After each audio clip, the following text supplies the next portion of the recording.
मोहम्मद जिले में दबंगों की दबंगाई से परेशान होकर 43 वर्षीय किसान ने अपने ही घर में फांसी लगाकर जान दे दी। किसान की मौत से परिजनों में कोहराम मच गया है।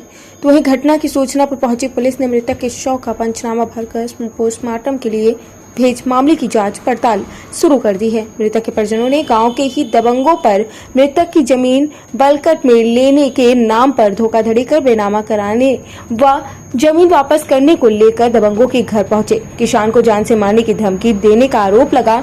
मामले की जांच कर कार्रवाई की मांग उठाई है। लोक भारती डिजिटल से वहीद अहमद की खास रिपोर्ट। साहब वो दारू पीता था और कभी कभार, तो एक मान सिंह यादव है टकरिया गांव के अंदर, तो उनने जो है उसको दारू पिला के और बोले हम बलकट आपकी जगह रख रहे हैं, और धोखे से जाके बलकट के नाम से उनने बेनामा करा लिया है। तो जैसे ही हम लोगों को दूसरे दिन पता चला तो हम लोग गए उनके घर पे, तो हमने कहा भैया हमारी ज़मीन लौटा दो, आपने बलकट के नाम से ली थी, आपने तो बेनामा ही करा लिया। तो बोले वो करा लिया, हमारे दारू के रुपया दिलवा दो। हमने दारू वो पीता ही नहीं था। बोले नहीं कैसे नहीं पीता था, पीता था। तो जब हमको जानकारी लगी, हमने भैया कितने पैसे हुए, बोले इतने रुपये हुए। तो हमने आपने 4 बीघा जगह नाम करा ली, 20 लाख की दारू 50,000 की पी होगी। और जैसे वो हुआ तो अब ये हम आए एसपी साहब के पास, डीएम साहब के पास, हमने एप्लीकेशन भी दी और हमारी साहब कोई सुनवाई नहीं हुई। जब सुनवाई नहीं हुई हमारी तो हमने मुकदमा कायम किया।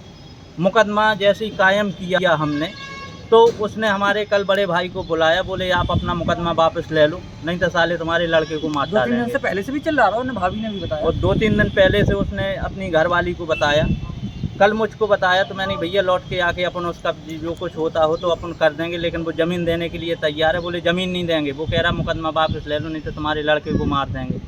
मेरी इतनी बार बात हुई और मैं जैसे चित्रकूट पहुँचा, मेरे को फ़ोन आया कि उसने सुसाइड कर लिया, उसने फांसी लगा के आत्महत्या कर ली कि मेरे लड़के को ना मार डालेंगे। उसी डिप्रेशन में, उसी टेंशन में उसने फांसी लगा ली, मान सिंह यादव टकरिया के नाम से। ठीक है सर, मेरी भाई की ज़मीन उनने अपने नाम करा ली है, ना कोई रुपया दिया और फर्जी चेक लगाई है उसमें। मैंने बैंक से एस्टीमेट भी निकलवाया तो उसमें 4 साल पुराना कोई उसमें रिकॉर्ड नहीं था, 1 रुपया जमा नहीं था उस खाते में जिसकी उनने खाता में चेक लगाई। चेक भी फ्रॉड है, मैनेजर ने लिख के भी दिया, फिर भी उसको ये पता चला इसने चेक निकलवा ली, तो वो मेरे भतीजे को मारने की धमकी देने लगा कि मैं तुमको जान से मार डालूंगा। तो मेरे बड़े भाई ने सुसाइड कर ली उसी चेक। कल का है सर, ये महोकंठ बैंक का। मेरा नाम कैलाश यादव, हरी सिंह यादव, किसानी का।